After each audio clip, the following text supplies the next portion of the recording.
इस वार 26 जनवरी ਨੂੰ दल खालसा ਵੱਲੋਂ ਤੇ ਸ਼੍ਰੋਮਣੀ ਅਕਾਲੀ ਦਲ ਅੰਮ੍ਰਿਤਸਰ ਵੱਲੋਂ ਜਿਹੜਾ ਭਾਰਤ ਦਾ ਗਣਤੰਤਰ ਦਿਹਾੜਾ ਮਨਾਇਆ ਜਾਂਦਾ ਉਹਨੂੰ ਸਿੱਧੇ ਸ਼ਬਦਾਂ ਵਿੱਚ ਚੁਣੌਤੀ ਦੇਣ ਦੇ ਲਈ ਕਾਲਾ ਦਿਨ ਮਨਾਉਣ ਦਾ ਐਲਾਨ ਜਿਹੜਾ ਹੈਗਾ ਉਹ ਇਹਨਾਂ ਜਥੇਬੰਦੀਆਂ ਨੇ ਕੀਤਾ।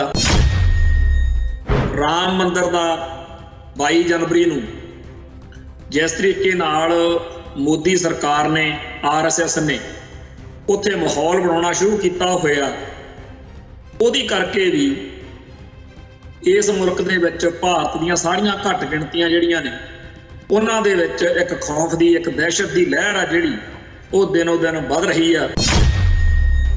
मुसलमान आगू बदरुद्दीन अजमल ने कहा कि राम मंदिर के उद्घाटन मौके मुसलमानां नूं यात्रा वगैरह तो बचना चाहिए क्योंकि आपां नूं सब नूं पता है कि इस मुल्क दे विच कदों की हो जाए इहदा कोई किसी नूं चित चेता ही नहीं।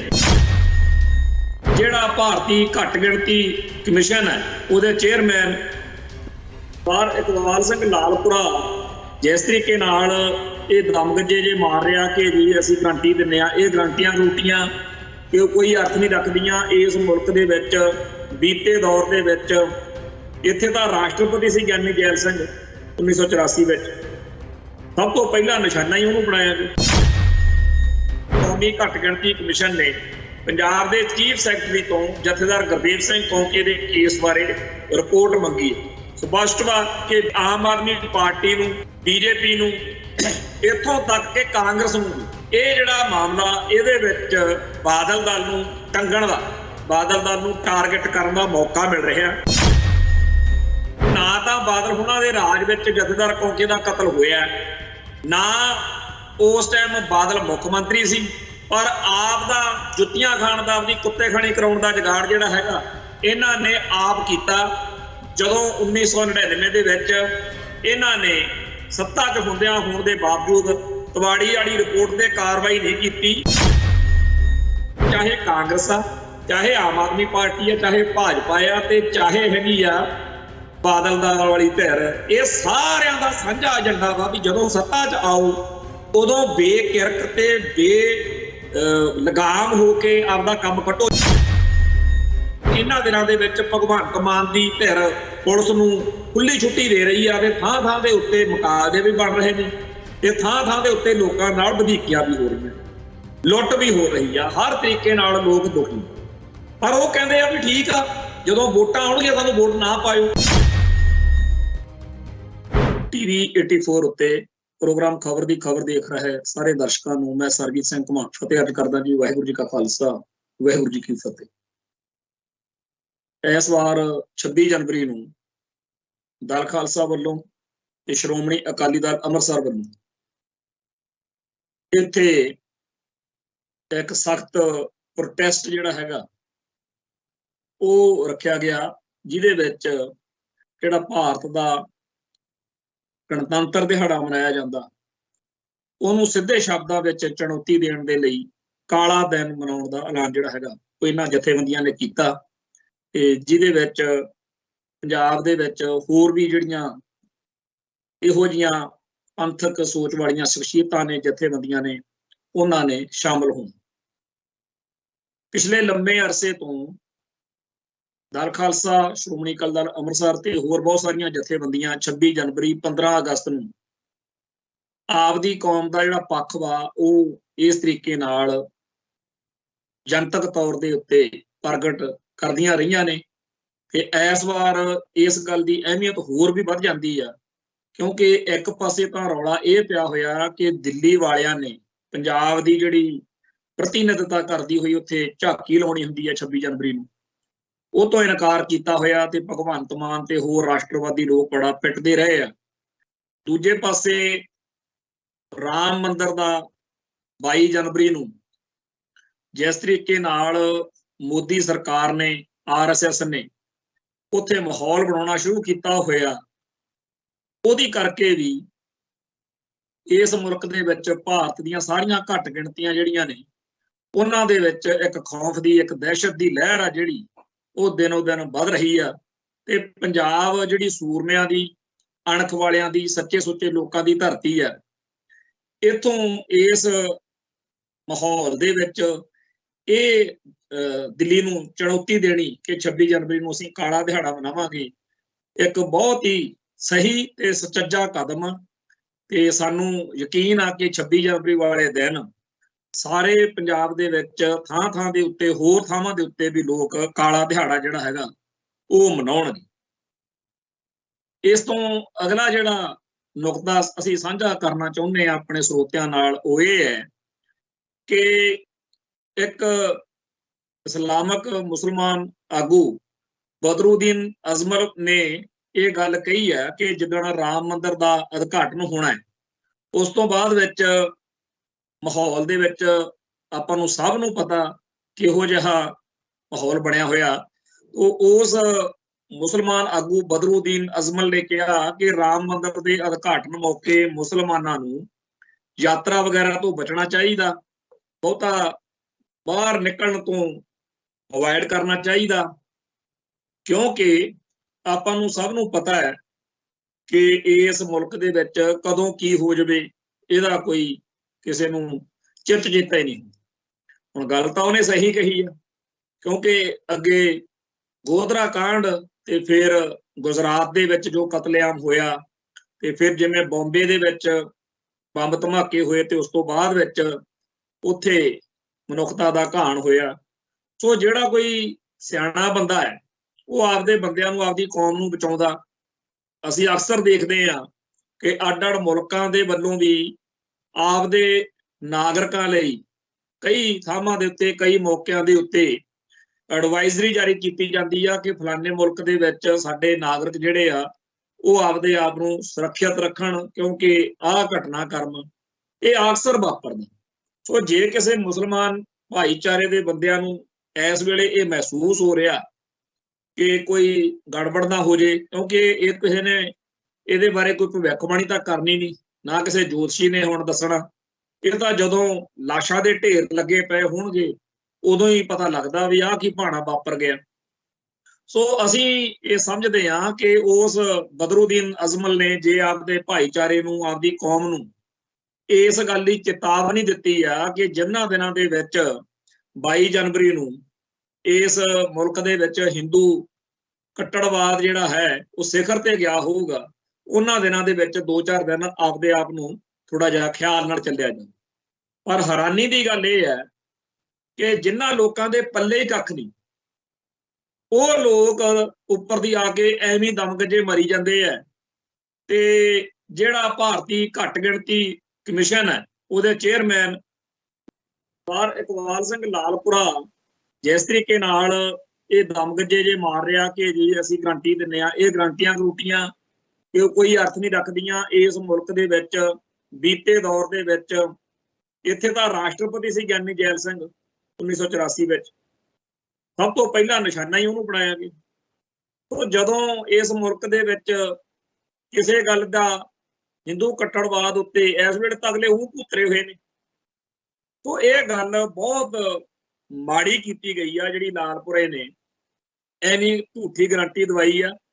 ते इन्हां इहो जही बिरती वालियां बारे सानू गुरु साहब दा हुक्म आ, हरना वाझां ते सकदारा इन्हां पढ़िया नाओ, फांदी लगी जात फाहायन अगे नाही थाओ।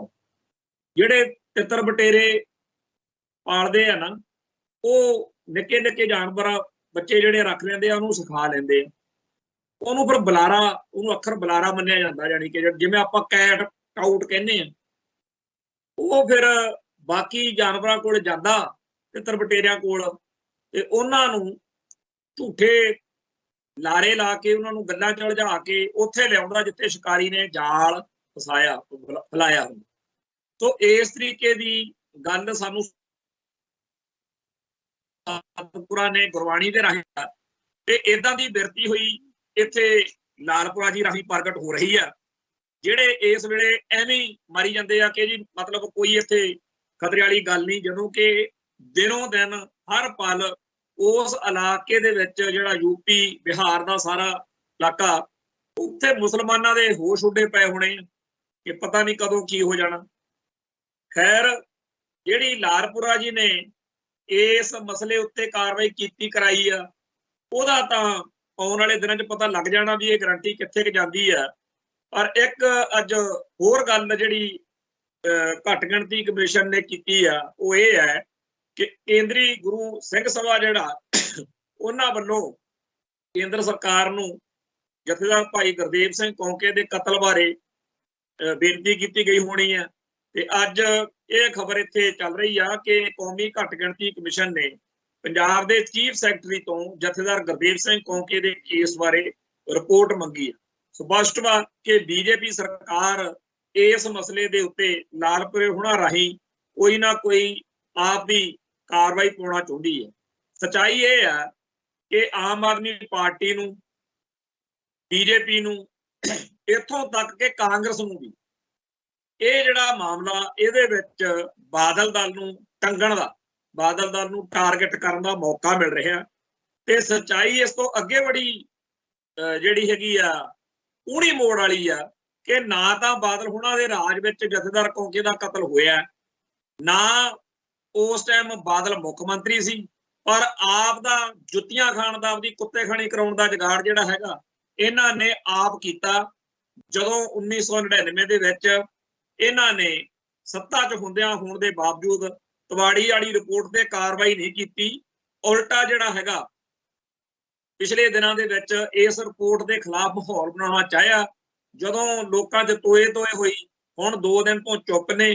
ਹੋ ਸਕਦਾ ਕਿਸੇ ਨੇ ਦੱਸਿਆ ਹੋਵੇ ਕਿ ਭਾਈ ਇਹੋ ਜਿਹੇ ਕੰਮ ਜਿਹੜੇ ਨੇ ਨਹੀਂ ਕਰੀਦੇ। ਖੈਰ, ਜਿਹੜਾ ਇਹ ਮਾਹੌਲ ਬਣਾਉਣਾ ਚਾਹੁੰਦੇ ਸੀ ਉਹ ਤਾਂ ਨਹੀਂ ਬਣਿਆ, ਪਰ ਇਸ ਵੇਲੇ ਸਾਰੀਆਂ ਜਿੰਨੀਆਂ ਸਿਆਸੀ ਧਿਰਾਂ ਨੇ ਉਹ ਆਪੋ ਆਪਣੇ ਢੰਗ ਤਰੀਕੇ ਨਾਲ ਨਿਸ਼ਾਨਾ ਬਣਾ ਰਹੀਆਂ ਨੇ। ਤੇ ਜਦੋਂ ਲੋਕ ਸੱਚਾਈ ਸਾਹਮਣੇ ਲੈ ਕੇ ਆਉਂਦੇ ਆ ਕਿ ਤੁਸੀਂ ਬਾਕੀ ਗੱਲਾਂ ਨੂੰ ਛੱਡੋ, ਤੁਹਾਡੀ ਨੀਤ ਹੀ ਨਹੀਂ ਸੀ, ਜੇ ਚਾਹੁੰਦੇ ਤਾਂ ਜਥੇਦਾਰ ਕੁਲਦੀਪ ਸਿੰਘ ਬਡਾਲੇ ਹੁਣੀ ਜਦੋਂ ਗਏ ਆ ਉਦੋਂ ਬਾਦਲ ਸਪਸ਼ਟ ਕਹਿ ਸਕਦਾ ਸੀ ਕਿ ਆਪਾਂ ਇਹ ਛੱਡਣੇ ਨਹੀਂ, ਪਰ ਇੱਥੇ ਤਾਂ ਬਡਾਲੇ ਨੂੰ ਘੂਰ ਕੇ ਚੁੱਪ ਕਰਾਤਾ ਕਿ ਇਹੋ ਜਿਹੇ ਮਸਲੇ ਮੇਰੇ ਕੋਲੇ ਲੈ ਕੇ ਹੀ ਨਹੀਂ ਆਉਣੇ।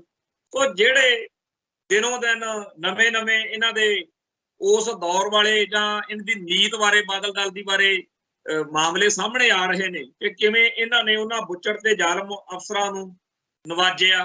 ਖਾਸ ਤੌਰ ਦੇ ਉੱਤੇ ਜਿਹੜਾ ਅਜੀਤ ਸਿੰਘ ਸੰਧੂ ਆ, ਉਹਦੇ ਭੋਗ ਦੇ ਉੱਤੇ ਜਾਂ ਘੋਟਣੇ ਦੇ ਭੋਗ ਦੇ ਉੱਤੇ ਜਾਂ ਹੋਰ ਕਈ ਕਾਤਲਾਂ ਦੇ ਭੋਗਾਂ ਤੇ ਜਿਹੜਾ ਇਹਨਾਂ ਨੇ ਰਵੱਈਆ ਰੱਖਿਆ, ਉਹ ਅੱਜ ਲੋਕਾਂ ਨੂੰ ਜਦੋਂ ਗੱਲਾਂ ਸਾਹਮਣੇ ਆਉਂਦੀਆਂ ਨੇ ਬੜੀ ਹੈਰਾਨੀ ਹੁੰਦੀ ਆ। ਜਿਵੇਂ ਪਿਛਲੇ ਦਿਨੀ ਗੁਰਚਰਨ ਸਿੰਘ ਗਰੇਵਾਲ ਉਹ ਪਿੱਟ ਰਿਹਾ ਸੀ ਕਿ ਮੈਂ ਸੋਚ ਹੀ ਨਹੀਂ ਸੀ ਸਕਦਾ, ਮੇਰੇ ਨਾਲ ਖੁਦ ਨਾਲ ਵੀ ਉਹਨੇ ਫੋਨ ਤੇ ਗੱਲ ਕੀਤੀ ਕਿ ਮੈਂ ਤਾਂ ਇਹ ਸੋਚ ਹੀ ਨਹੀਂ ਸੀ ਸਕਦਾ ਕਿ ਸ਼੍ਰੋਮਣੀ ਕਮੇਟੀ ਵਾਲੇ ਜਾਂ ਅਕਾਲੀ ਦਲ ਵੱਲੋਂ ਘੋਟਣੇ ਦੇ ਭੋਗ ਤੇ ਉੱਥੇ ਜਥਾ ਭੇਜਣਗੇ। ਤੋਂ ਬਹੁਤ ਲੋਕਾਂ ਨੂੰ ਇਸ ਵੇਲੇ ਪਲ ਪਲ ਇਹੋ ਜਿਹੇ ਜਿਹੜੇ ਇੰਕਸ਼ਾਫ ਹੋ ਰਹੇ ਨੇ ਉਹਨਾਂ ਦੇ ਸਾਹਮਣੇ ਆਉਣ ਤੋਂ ਬਾਅਦ ਹੈਰਾਨੀ ਹੁੰਦੀ ਹੈ। ਪਰ ਇੱਥੇ ਇੱਕ ਅਸੀਂ ਹੋਰ ਗੱਲ ਜਿਹੜੀ ਹੈ ਉਹ ਕਰਨੀ ਚਾਹੁੰਦੇ ਆ ਕਿ ਅੱਜ ਸਤਨਾਮ ਸਿੰਘ ਮਾਨਕ ਨੇ ਅਜੀਤ ਅਖਬਾਰ ਦੇ ਵਿੱਚ ਇੱਕ ਸੰਪਾਦਕੀ ਸਫ਼ੇ ਤੇ ਵੱਡਾ ਲੰਬਾ ਚੌੜਾ ਲੇਖ ਲਿਖਿਆ ਕਿ ਅਕਾਲੀ ਦਲ ਨੂੰ ਹਾਸ਼ੀਏ ਤੇ ਹੀ ਰੱਖਣਾ ਚਾਹੁੰਦੇ ਆ ਵਿਰੋਧੀ ਦਲ।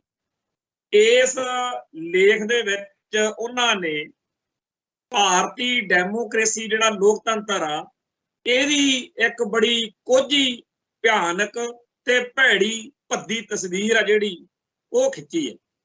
ਹਾਲਾਂਕਿ ਉਹਨਾਂ ਦੀ ਮਨਸ਼ਾ ਨਹੀਂ ਹੈ, ਪਰ ਜਿਹੜਾ ਬੰਦਾ ਪੜ੍ਹਦਾ ਉਹਨੂੰ ਸਾਫ਼ ਪਤਾ ਲੱਗਦਾ ਕਿ ਕਿੰਨੀ ਖਤਰਨਾਕ ਜਿਹੜੀ ਇਸ ਲੇਖ ਦੇ ਰਾਹੀਂ ਸਾਡੇ ਲਈ ਤਸਵੀਰ ਬਣ ਰਹੀ ਹੈ। ਇਸ ਲੇਖ ਦੇ ਰਾਹੀਂ ਸਤਨਾਮ ਸਿੰਘ ਮਾਨਕ ਇਹ ਕਹਿ ਰਿਹਾ ਕਿ ਮੰਨ ਲੈਂਦੇ ਆ ਕਿ ਬਾਦਲ ਦਲ ਵਾਲਿਆਂ ਨੇ, ਉਹਨਾਂ ਨੇ ਅਕਾਲੀ ਦਲ ਲਿਖਿਆ, ਬਹੁਤ ਵੱਡੇ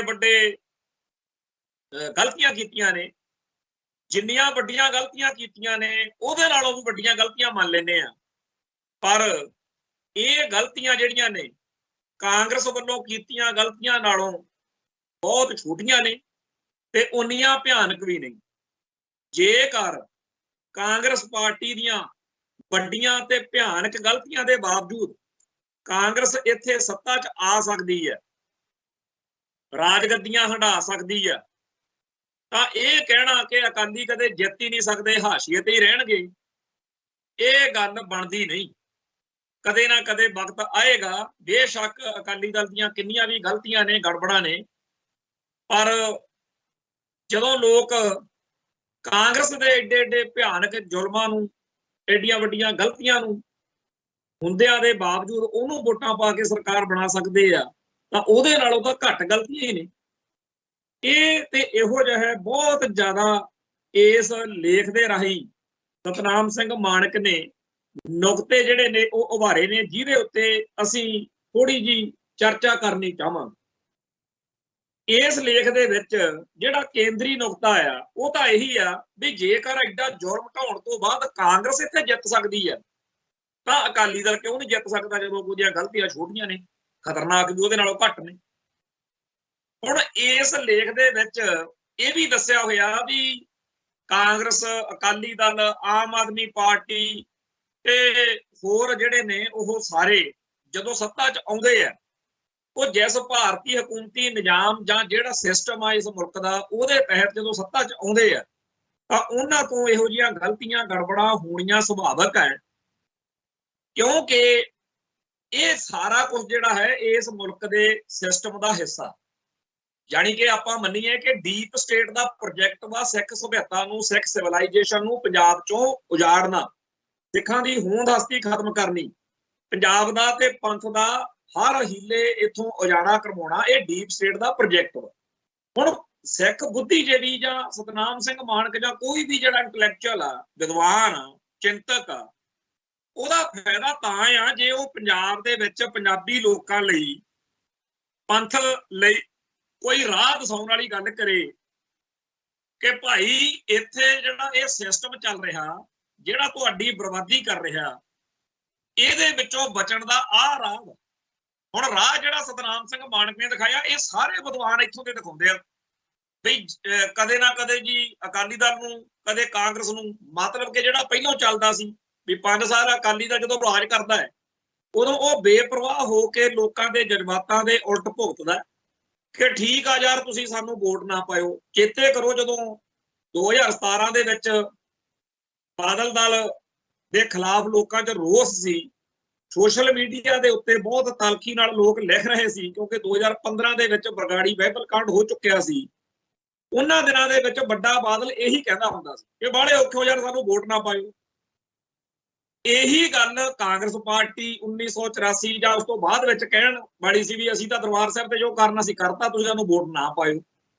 ਹੁਣ ਇਹ ਗੱਲ ਚਾਹੇ ਕਾਂਗਰਸ ਆ, ਚਾਹੇ ਆਮ ਆਦਮੀ ਪਾਰਟੀ ਆ, ਚਾਹੇ ਭਾਜਪਾ ਆ, ਤੇ ਚਾਹੇ ਹੈਗੀ ਆ ਬਾਦਲ ਦਲ ਵਾਲੀ ਧਿਰ, ਇਹ ਸਾਰਿਆਂ ਦਾ ਸਾਂਝਾ ਏਜੰਡਾ ਵਾ ਵੀ ਜਦੋਂ ਸੱਤਾ 'ਚ ਆਓ ਉਦੋਂ ਬੇਕਿਰਕ ਤੇ ਲਗਾਮ ਹੋ ਕੇ ਆਪਦਾ ਕੰਮ ਕੱਟੋ। ਜਿਵੇਂ ਇਹਨਾਂ ਦਿਨਾਂ ਦੇ ਵਿੱਚ ਭਗਵੰਤ ਮਾਨ ਦੀ ਧਿਰ ਪੁਲਿਸ ਨੂੰ ਖੁੱਲੀ ਛੁੱਟੀ ਦੇ ਰਹੀ ਆ, ਤੇ ਥਾਂ ਥਾਂ ਦੇ ਉੱਤੇ ਮੁਕਾਬਲੇ ਵੀ ਬਣ ਰਹੇ ਨੇ, ਤੇ ਥਾਂ ਥਾਂ ਦੇ ਉੱਤੇ ਲੋਕਾਂ ਨਾਲ ਵਧੀਕੀਆਂ ਵੀ ਹੋ ਰਹੀਆਂ, ਲੁੱਟ ਵੀ ਹੋ ਰਹੀ ਆ, ਹਰ ਤਰੀਕੇ ਨਾਲ ਲੋਕ ਦੁਖੀ।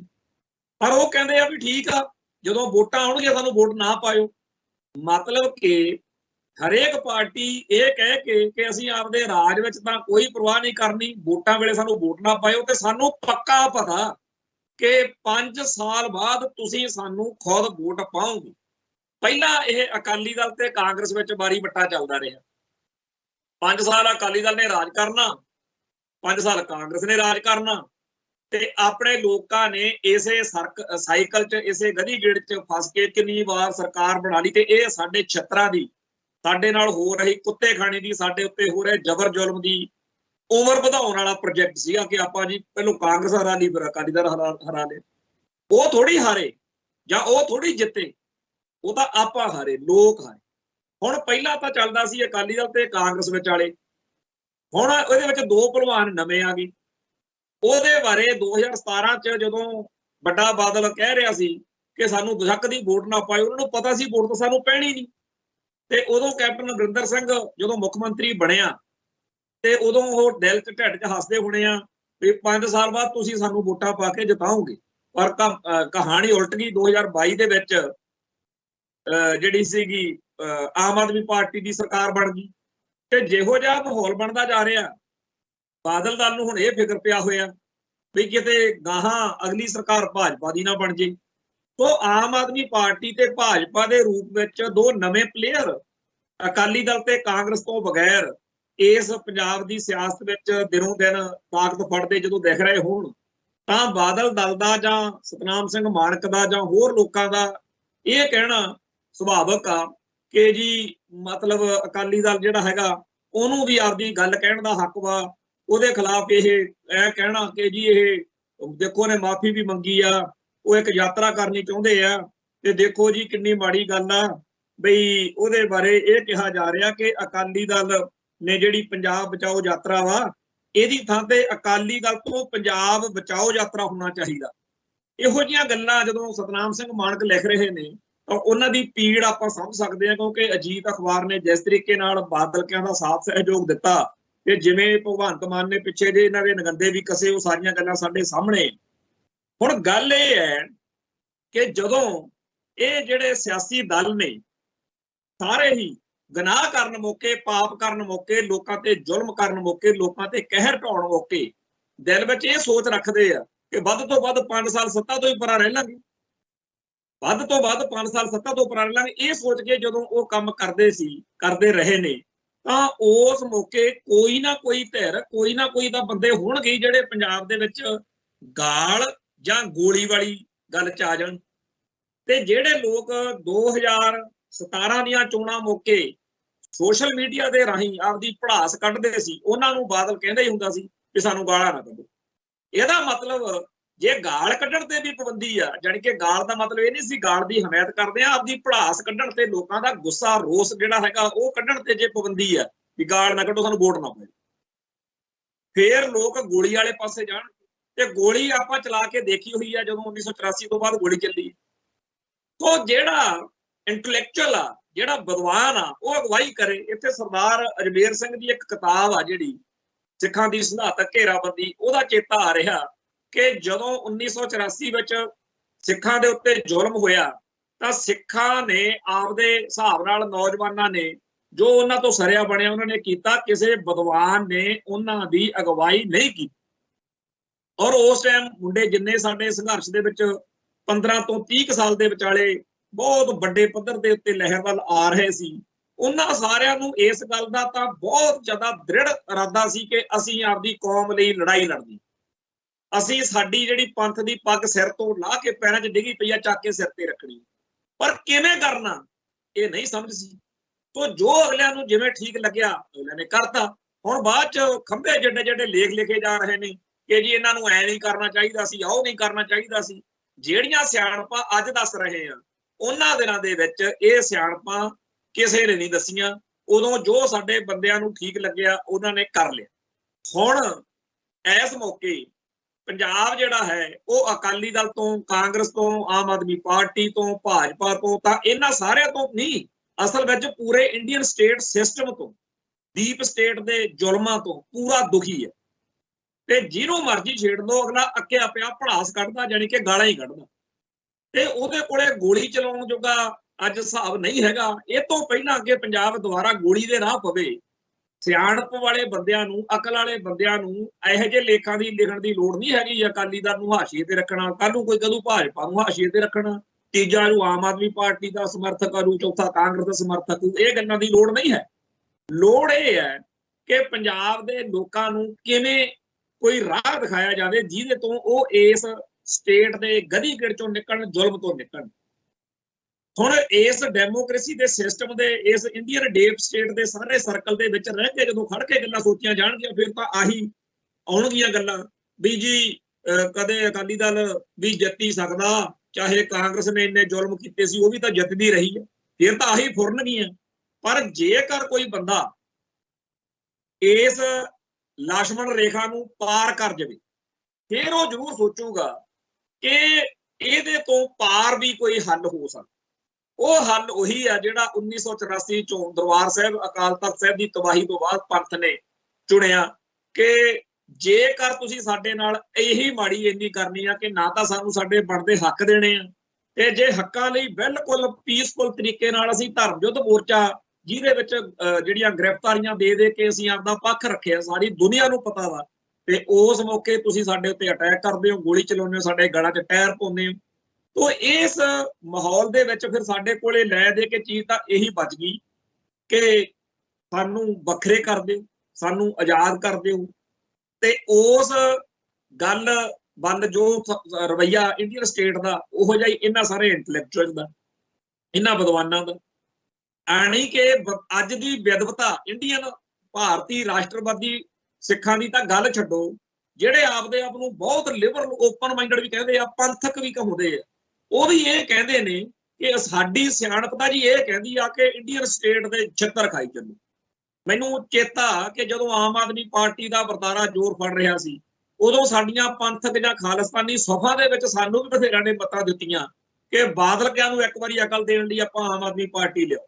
ਅਸੀਂ ਉਦੋਂ ਵੀ ਕਹਿੰਦੇ ਸੀ ਵੀ ਤੁਸੀਂ ਕਿੰਨੇ ਕੁ ਕੇਜਰੀਵਾਲ ਲਿਆਈ ਜਾਵੋਗੇ। ਕਹਿੰਦੇ ਜੀ ਉਹ ਭਾਰਤ ਨੂੰ ਭ੍ਰਿਸ਼ਟਾਚਾਰ ਮੁਕਤ ਬਣਾਉਣਾ ਚਾਹੁੰਦਾ, ਤੇ ਸਾਡਾ ਵੀ ਇਹੋ ਜਿਹਾ ਹੀ ਕੁਛ ਹਿਸਾਬ ਕਿਤਾਬ ਆ। ਅਸੀਂ ਮਨੁੱਖਤਾ ਨੂੰ, ਲੋਕਾਂ ਨੂੰ ਨਿਰਮਲ ਸਾਫ ਸੁਥਰਾ ਪ੍ਰਸ਼ਾਸਨ ਆਪਣਾ ਤਾਂ ਬਣਦਾ ਨਹੀਂ, ਹੋ ਸਕਦਾ ਉਹ ਕੁਝ ਬਣ ਲੈ ਭਾਈ, ਬਣ ਗਿਆ। ਹੁਣ ਦਿੱਲੀ 'ਚ ਕੇਜਰੀਵਾਲ ਦੀ ਸਰਕਾਰ ਆ, ਤੇ ਸਾਡਾ ਉਹਦੇ ਕੋਲੇ ਕੇਸ ਫਸਿਆ ਹੋਇਆ ਭਾਈ ਦਵਿੰਦਰਪਾਲ ਸਿੰਘ ਭੁੱਲਰ ਵਾਲਾ, ਅਗਲਾ ਸਾਨੂੰ ਨੇੜੇ ਨਹੀਂ ਲੱਗਣ ਦਿੰਦਾ। ਆ ਪੰਜਾਬ 'ਚ ਭਗਵੰਤ ਮਾਨ ਦੀ ਸਰਕਾਰ ਆ, ਜੋ ਸਾਡਾ ਹਸ਼ਰ ਆ ਇੱਥੇ ਉਹ ਤੁਹਾਡੇ ਸਾਹਮਣੇ ਆ। ਭਾਈ ਅਮਰਤਪਾਲ ਸਿੰਘ ਪੰਥ ਦੀ, ਪੰਜਾਬ ਦੀ, ਕੌਮ ਦੀ ਗੱਲ ਕਰਦਾ ਸੀ। ਉਦੋਂ ਬਾਅਦ ਜੋ ਟੈਰਰ ਫੈਲਾਇਆ ਗਿਆ, ਜੋ ਲੋਕਾਂ ਦੇ ਦਿਲ ਦਿਮਾਗ ਵਿੱਚ ਉਸ ਗੱਲ ਦੇ ਬਹਾਨੇ ਦਹਿਸ਼ਤ ਪਾਉਣ ਦਾ ਯਤਨ ਕੀਤਾ ਗਿਆ, ਉਹਦੀ ਕੋਈ ਲੋੜ ਨਹੀਂ ਸੀ। ਤੁਹਾਡੇ ਸਾਹਮਣੇ ਆ, ਚੱਕ ਕੇ ਡਿਬਰੂਗੜ੍ਹ ਮਾਰਿਆ, NSA ਲੱਗੀ ਹੋਈ ਆ, ਕੋਈ ਸੁਣਵਾਈ। ਹੁਣ ਗੱਲ ਇਹ ਆ, ਜਿਹੜੇ ਲੋਕ ਇਹ ਮੱਤਾਂ ਦਿੰਦੇ ਆ ਕਿ ਜੀ ਜੇਕਰ ਇੰਨਾ ਜ਼ੁਲਮ ਢਾਉਣ ਤੋਂ ਬਾਅਦ ਕਾਂਗਰਸ ਜਿੱਤ ਸਕਦੀ ਆ, ਤਾਂ ਅਕਾਲੀ ਦਲ ਦੇ ਜੁਰਮ, ਅਕਾਲੀ ਦਲ ਦੇ ਪਾਪ, ਅਕਾਲੀ ਦਲ ਦਾ ਗੁਨਾਹ ਤਾਂ ਉਹਦੇ ਨਾਲੋਂ ਛੋਟਾ। ਇਹੀ ਚੀਜ਼ ਆਪਾਂ ਇਹ ਤੋਂ ਮੱਤ ਲੈ ਲਓ ਕਿ ਜਦੋਂ ਤੱਕ ਇਸ ਸਿਸਟਮ ਦੇ ਵਿੱਚ ਰਵਾਂਗੇ ਤਾਂ ਉਦੋਂ ਸਾਡੇ ਕੋਲੇ ਨਵੇਂ ਇਹੋ ਜਿਹੇ ਪਾਪੀ ਆਉਣਗੇ, ਦਲ ਗੁਨਾਹ ਕਰਨਗੇ, ਤੇ ਗਾਂਹ ਵਾਲਾ ਸਾਨੂੰ ਮੱਤਾਂ ਦਿਆ ਕਰੂਗਾ ਕਿ ਇਹਦਾ ਗੁਨਾਹ ਫਲਾਣੇ ਨਾਲੋਂ ਤਾਂ ਘੱਟ ਆ। ਤੋ ਜਦੋਂ ਡੀਪ ਸਟੇਟ ਦਾ ਇਰਾਦਾ ਹੀ ਇਹ ਆ ਕਿ ਪੰਜਾਬ ਦੀ ਪੰਥ ਦੀ ਬਰਬਾਦੀ ਕਰਨੀ ਹੈ, ਜਿਹੜੀ ਨਵੀਂ ਸਰਕਾਰ ਬਣੂਗੀ ਉਹ ਸਾਡੀ ਬਰਬਾਦੀ ਕਰਿਆ ਕਰੂਗੀ, ਤੇ ਆਪਾਂ ਉਦੋਂ ਵੋਟਾਂ ਵੇਲੇ ਕਿਆ ਕਰਾਂਗੇ ਕਿ ਇਹਨੂੰ ਨਹੀਂ ਆਪਾਂ ਹੁਣ ਜਿਤਾਉਣਾ, ਇਹਨੇ ਸਾਡੇ ਤੇ ਜ਼ੁਲਮ ਕੀਤਾ, ਆਪਾਂ ਨਵਾਂ ਖਸਮ ਕਰ ਲਈਏ।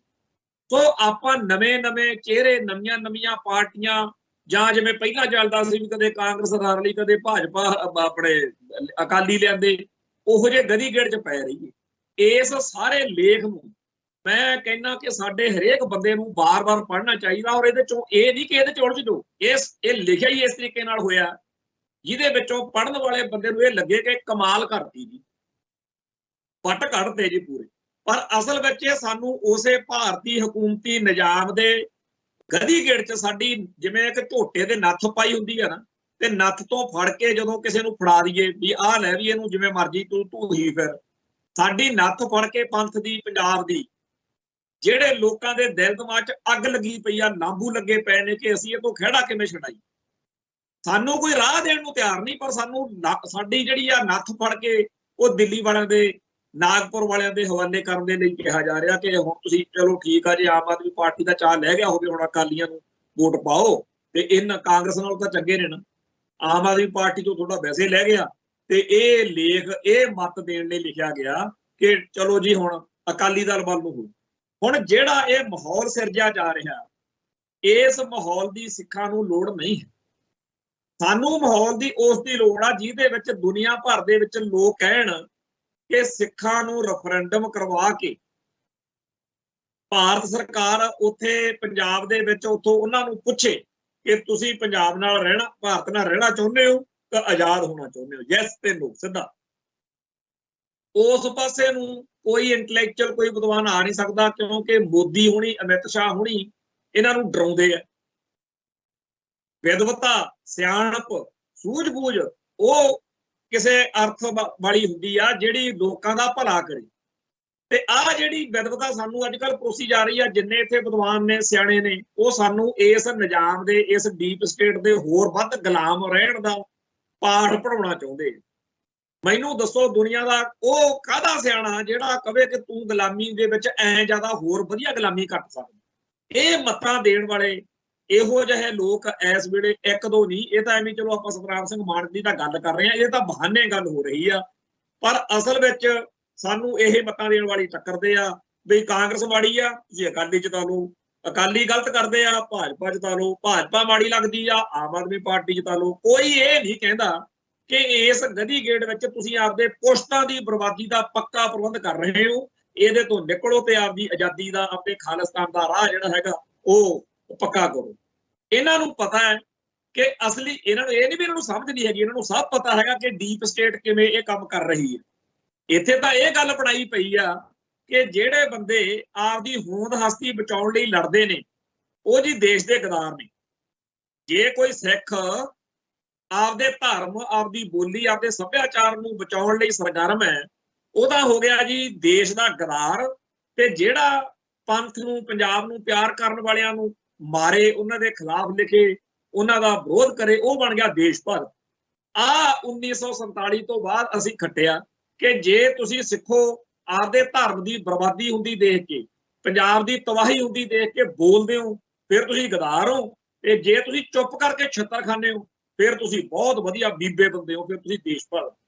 ਹੁਣ ਇਸ ਮਾਹੌਲ ਦੇ ਵਿੱਚ ਜਦੋਂ ਵੀ ਕੋਈ ਸਿੱਖ ਇਹਨਾਂ ਸਿਆਣਿਆਂ, ਬੁੱਧੀਜੀਵੀਆਂ, ਚਿੰਤਕਾਂ ਤੋਂ ਬਾਗੀ ਹੋ ਕੇ, ਇਹਨਾਂ ਤੋਂ ਬੇਪਰਵਾਹ ਹੋ ਕੇ ਆਪਦੇ ਤਰੀਕੇ ਨਾਲ, ਜਿਵੇਂ 1984 ਮੌਕੇ ਉਸ ਮੌਕੇ ਦੀ ਨੌਜਵਾਨੀ ਨੇ ਆਪਦੇ ਤਰੀਕੇ ਨਾਲ, ਕਿਉਂਕਿ ਇਹ ਸਾਥ ਦੇਣ ਨਾ ਤੇ ਨੌਜਵਾਨ ਕੁਝ ਕਰਨ ਨਾ ਹੈ।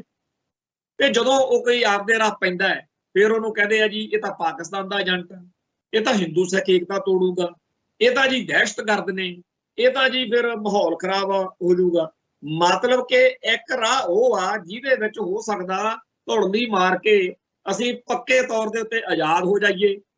ਤੇ ਉਸ ਰਾਹ ਤੁਰਨ ਵਾਲਿਆਂ ਨੂੰ ਤਾਂ ਕਹਿੰਦੇ ਆ ਮਾੜੇ ਆ ਬੰਦੇ, ਭੈੜੇ ਆ।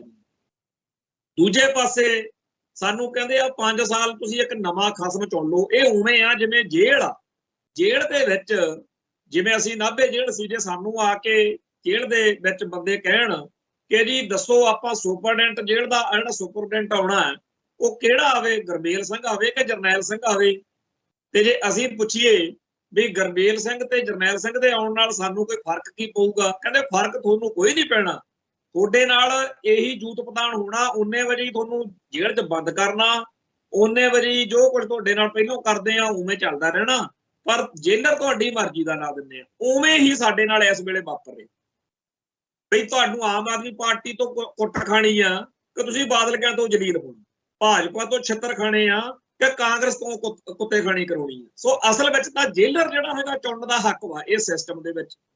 ਤੇ ਉਹ ਜੇਲਰ ਜਦੋਂ ਬੈਠਦਾ, ਜਦੋਂ ਇਸ ਕਾਲ ਕੋਠੜੀ ਦੇ ਵਿੱਚ ਸਾਡੇ ਵਰਗੇ ਭਾਰਤ ਦੇ ਹਰੇਕ ਸੂਬੇ 'ਚ ਫਸੇ ਲੋਕਾਂ ਦੇ ਉੱਤੇ ਜ਼ੁਲਮ ਢਾਉਂਦਾ, ਉਸ ਮੌਕੇ ਦਿੱਲੀ ਦਰਬਾਰ ਉੱਤੇ ਖੁਸ਼ ਹੁੰਦਾ।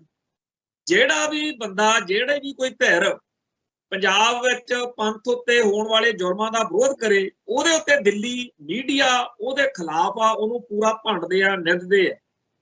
ਜਿਹੜਾ ਵੀ ਕੋਈ ਸਿੱਖ ਹੋਵੇ, ਗੈਰ ਸਿੱਖ ਹੋਵੇ, ਕੋਈ ਵੀ ਬੰਦਾ ਹੋਵੇ ਜਿਹੜਾ ਇਹ ਕਹੂਗਾ ਕਿ ਪੰਜਾਬ ਦੀ ਬਰਬਾਦੀ ਕਿਉਂ ਹੋ ਰਹੀ ਹੈ, ਪੰਥ ਦੀ ਬਰਬਾਦੀ ਕਿਉਂ ਹੋ ਰਹੀ ਹੈ, ਉਹ ਦਿੱਲੀ ਵਾਲਿਆਂ ਦੀ ਨਜ਼ਰ 'ਚ, ਭਾਰਤੀ ਮੀਡੀਆ ਦੀ ਨਜ਼ਰ 'ਚ, ਇੱਥੋਂ ਤੱਕ ਕਿ ਰਾਸ਼ਟਰਵਾਦ ਦਾ ਝੰਡਾ ਚੱਕੀ ਫਿਰਦੇ ਸਿੱਖਾਂ ਦੀ ਨਜ਼ਰ 'ਚ ਉਹ ਬਹੁਤ ਮਾੜਾ ਬੰਦਾ। ਉਹ ਤਾਂ ਲੋਕਾਂ ਨੂੰ ਭੜਕਾ ਰਿਹਾ ਜੀ। ਪਰ ਸਹੀ ਬੰਦਾ ਕੌਣ ਆ? ਜਿਹੜਾ ਛਿੱਤਰ ਪੈਂਦੇ ਹੁੰਦੇ ਦੇਖ ਕੇ ਵੀ ਚੁੱਪ ਕਰਕੇ ਕਵੇ ਕਿ ਜੀ ਬਹੁਤ ਵਧੀਆ ਵਾ, ਬਹੁਤ ਸਵਾਦ ਨਾਲ ਰਹਿੰਦੇ ਆ, ਕੋਈ ਸਾਨੂੰ ਇੱਥੇ ਸਮੱਸਿਆ ਨਹੀਂ ਹੈਗੀ, ਕਿਸੇ ਕਿਸਮ ਦਾ ਸਾਡੇ ਉੱਤੇ ਕੋਈ ਟੌਰਚਰ ਨਹੀਂ ਹੋ ਰਿਹਾ।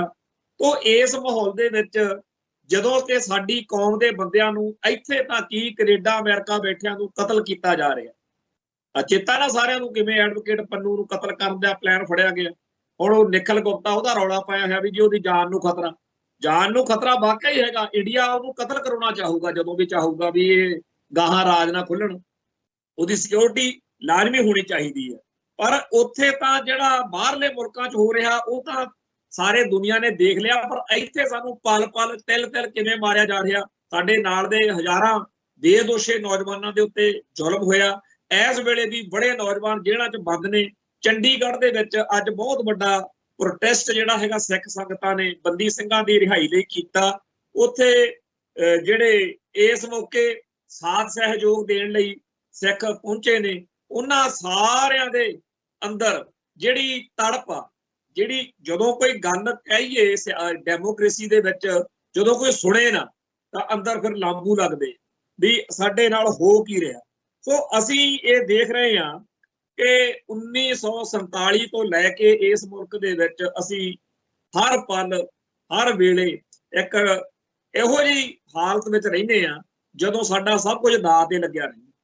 ਇਹ ਸਾਡੇ ਵਿੱਚੋਂ ਉੱਠ ਕੇ ਜਦੋਂ ਲਾਲਪੁਰੇ ਵਰਗੇ ਕਹਿੰਦੇ ਆ ਜੀ ਕੋਈ ਚਿੰਤਾ ਨਾ ਕਰੋ, ਐਵੇਂ ਹੀ ਬਰਨਾਲੇ ਹੁਣੀ, ਐਵੇਂ ਹੀ ਆਹ ਬਾਦਲ ਹੁਣੀ, ਐਵੇਂ ਹੀ ਜਿੰਨੇ ਆ ਸਿਆਸੀ ਭਲਵਾਨ ਨੇ, ਮੈਂ ਕਿਸੇ ਖਾਸ ਧਿਰ ਖਾਸ ਬੰਦੇ ਦੇ ਹੱਕ 'ਚ ਨਹੀਂ, ਇਹ ਸਾਰੇ ਜਿਹੜੇ ਭਾਰਤੀ ਰਾਸ਼ਟਰਵਾਦ ਦਾ ਤਿਰੰਗੇ ਦਾ ਝੰਡਾ ਚੱਕੀ ਫਿਰਦੇ ਆ, ਜਿਨ੍ਹਾਂ ਨੂੰ ਲੱਗਦਾ ਕਿ ਮੈਂ ਫਲਾਨਾ, ਮੈਂ ਮੁੱਖ ਮੰਤਰੀ, ਮੈਂ ਧਮਕਾਨਾ, ਇਹ ਸਾਰੇ ਦੇ ਸਾਰੇ ਬੰਦਿਆਂ ਦੇ ਹੱਥ ਪੱਲੇ ਕੁਛ ਨਹੀਂ।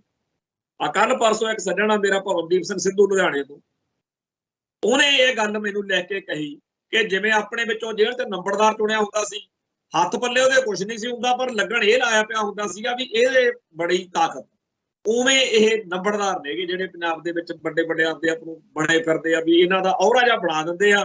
ਜਦੋਂ ਮੀਡੀਆ 'ਚ ਦੇਖਦੇ ਆ ਆਮ ਬੰਦੇ ਨੂੰ ਲੱਗਦਾ ਵੀ ਇਹ ਬੜੇ ਘੈਂਟ ਬੰਦੇ ਨੇ, ਇਹਨਾਂ ਦੀ ਬੜੀ ਚੱਲਦੀ, ਕੋਈ ਇਹਨਾਂ ਦੀ ਪੁੱਛਗਿੱਛ ਨਹੀਂ, ਦਿੱਲੀ ਵਾਲਿਆਂ ਦੀ ਮਰਜ਼ੀ ਆ, ਜਦੋਂ ਜਿਹੜਾ ਚਾਹੁਣ ਅਗਲੇ ਕਰ ਦਿੰਦੇ।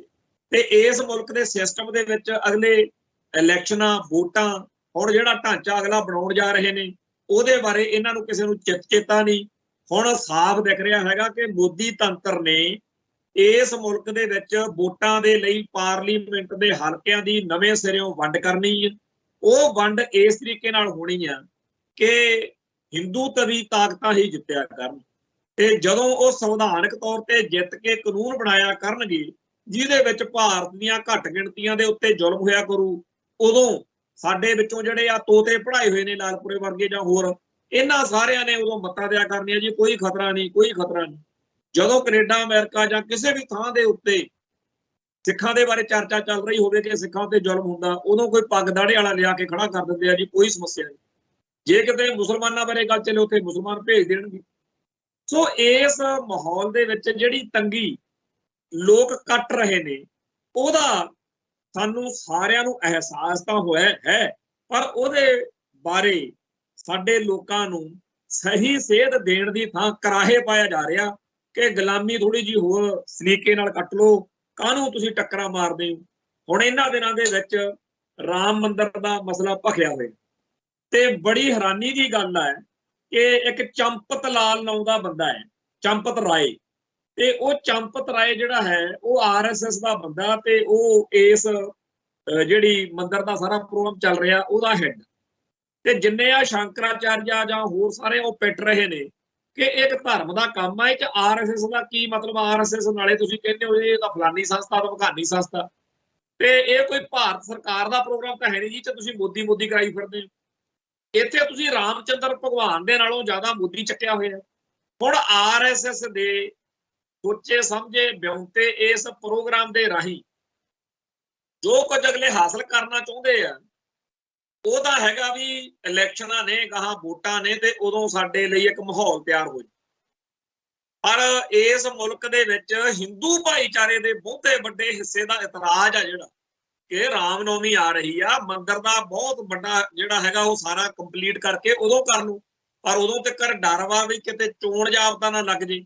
ਇਸ ਕਰਕੇ 22 ਜਨਵਰੀ ਨੂੰ ਛੇਤੀ ਤੋਂ ਛੇਤੀ ਮੋਦੀ ਦੀ ਜੈ-ਜੈਕਾਰ ਕਰਨ ਦੇ ਲਈ ਹੁਣ ਇਸੇ ਗੱਲ ਦੇ ਵਿੱਚੋਂ ਇੱਥੇ ਚਰਚਾ ਸਾਡੇ ਵੀ ਚੱਲ ਰਹੀ ਆ ਵੀ ਜਥੇਦਾਰਾਂ ਨੂੰ ਉੱਥੇ ਜਾਣਾ ਨਹੀਂ ਚਾਹੀਦਾ। ਕਿਉਂ ਨਹੀਂ ਜਾਣਾ ਚਾਹੀਦਾ?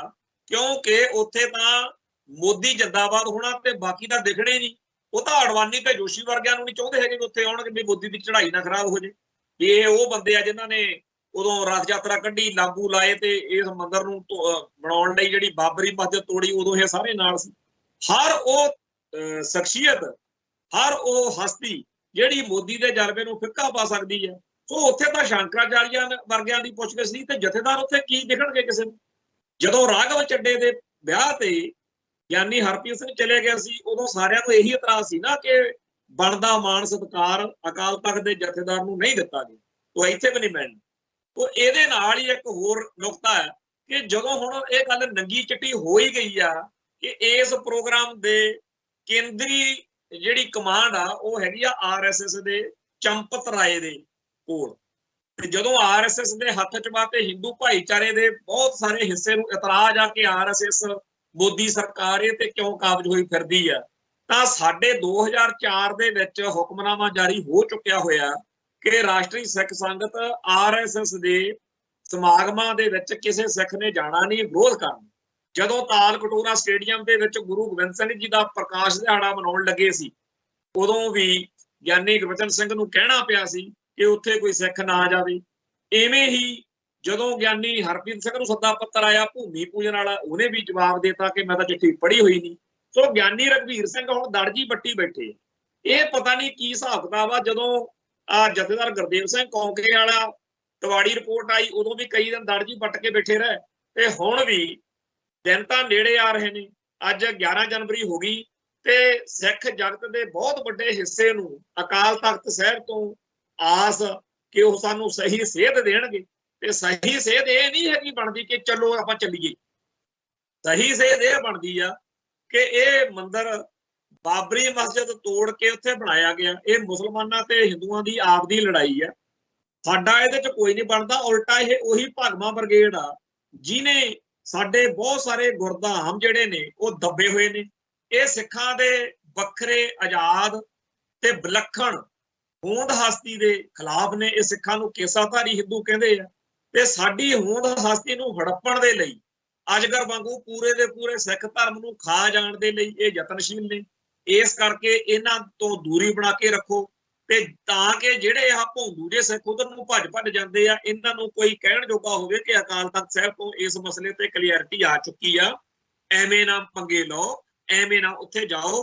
ਹੁਣ ਤਾਂ ਹਿੰਦੂ ਭਾਈਚਾਰਾ ਖੁਦ ਪਿੱਟ ਰਿਹਾ ਕਿ ਇਹ ਜਿਹੜਾ ਪ੍ਰੋਗਰਾਮ ਆ ਇਹ RSS ਦਾ ਪ੍ਰੋਗਰਾਮ। ਖੈਰ ਆਖਰੀ ਗੱਲ ਕਹਿ ਕੇ ਸਮਾਪਤੀ ਕਰਦੇ ਆ ਕਿ ਅੱਜ ਦਾ ਇਤਿਹਾਸਕ ਦਿਹਾੜਾ 11 ਜਨਵਰੀ 1915 ਨੂੰ ਕੈਨੇਡਾ ਦੇ ਵਿੱਚ ਸ਼ਹੀਦ ਭਾਈ ਮੇਵਾ ਸਿੰਘ ਲੋਪੋਕੇ, ਜਿਨ੍ਹਾਂ ਨੇ ਦੇਸ਼ ਵਾਸੀਆਂ ਉੱਤੇ, ਭਾਰਤੀਆਂ ਉੱਤੇ, ਸਾਡੇ ਭਾਈਚਾਰੇ ਉੱਤੇ ਜ਼ੁਲਮ ਢਾਉਣ ਵਾਲੇ ਕੈਨੇਡੀਅਨ ਅਫਸਰ ਵਿਲੀਅਮ ਚਾਰਲਸ ਹੌਪਕਿਨਸਨ ਨੂੰ ਅਦਾਲਤ ਵਿੱਚ ਗੋਲੀ ਮਾਰ ਕੇ ਸੋਧਾ ਲਾਇਆ ਸੀ। ਅੱਜ ਦੇ ਦਿਨ ਉਹਨਾਂ ਨੂੰ ਫਾਂਸੀ ਉਹ ਚੜ੍ਹੇ ਸੀ, ਤੇ ਆਪਦਾ ਉਹਨਾਂ ਨੇ ਜੋ ਇਕਬਾਲੇ ਜੁਰਮ ਕੀਤਾ, ਜੁਰਮ ਨਹੀਂ ਸੀ ਜੋ ਉਹਨਾਂ ਨੇ ਕੀਤਾ ਤੇ ਉਹਨੂੰ ਇਕਬਾਲ ਕੀਤਾ, ਉਹ ਬਿਆਨ ਜਦੋਂ ਵੀ ਮੈਂ ਪੜ੍ਹਦਾ ਤਨ ਮਨ ਅੰਦਰ ਤਿੱਕਰ ਐ ਹੋ ਜਾਂਦਾ ਕਿ ਜਿਵੇਂ ਸਾਡਾ ਸਾਰਾ ਇਤਿਹਾਸ, ਸਾਡਾ ਸਾਰਾ ਫਲਸਫਾ ਕਿ ਅਸੀਂ ਕਿਸੇ ਤੇ ਜ਼ੁਲਮ ਕਰਦੇ ਨਹੀਂ ਤੇ ਨਾ ਅਸੀਂ ਜ਼ੁਲਮ ਸਹਿੰਦੇ। ਸੋ ਜਿਹੜਾ ਹੌਪਕਿਨਸਨ ਨੂੰ ਸੋਧਾ ਲਾ ਕੇ ਫਾਂਸੀ ਚੜ੍ਹਿਆ ਸਾਡਾ ਸ਼ਹੀਦ ਭਾਈ ਮੇਵਾ ਸਿੰਘ ਲੋਪੋਕੇ, ਉਹਨਾਂ ਨੂੰ ਯਾਦ ਕਰਦੇ ਵਕਤ ਮੈਂ ਸਾਡੇ ਸਾਰੇ ਭਾਈਚਾਰੇ ਨੂੰ ਜਿੱਥੇ ਵੀ ਦੁਨੀਆ 'ਚ ਬੈਠਾ ਉਹਨੂੰ ਬੇਨਤੀ ਕਰਦਾ ਕਿ ਮਾੜੀ ਜੀ ਸਰਚ ਮਾਰੋ ਤੁਹਾਡੇ ਮੋਬਾਈਲਾਂ ਦੇ ਵਿੱਚ, ਤੁਹਾਡੇ ਗੂਗਲ ਦੇ ਉੱਤੇ ਉਹ ਚਿੱਠੀ ਆ ਜਾਣੀ ਆ।